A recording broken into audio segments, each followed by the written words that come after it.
अस्सलाम वालेकुम, खुश आमदीद। अगर आपको किसी सवाल का जवाब आता है तो 10 सेकंड में कमेंट करके ज़रूर बताएं, वरना मैं तो बता ही दूँगा। सवाल: पाकिस्तान का पहला रेडियो स्टेशन किस शहर में कायम हुआ? कराची में। पाकिस्तान में पहला टीवी स्टेशन किस शहर में कायम हुआ?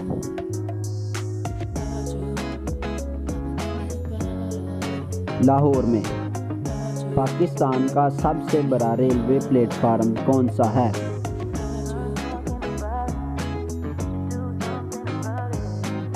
रोहतरी। पाकिस्तान की सबसे बड़ी यूनिवर्सिटी कौन सी है? पंजाब यूनिवर्सिटी।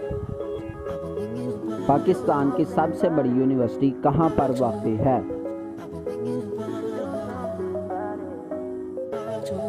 लाहौर में।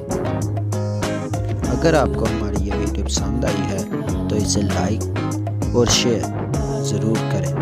अल्लाह हाफिज़।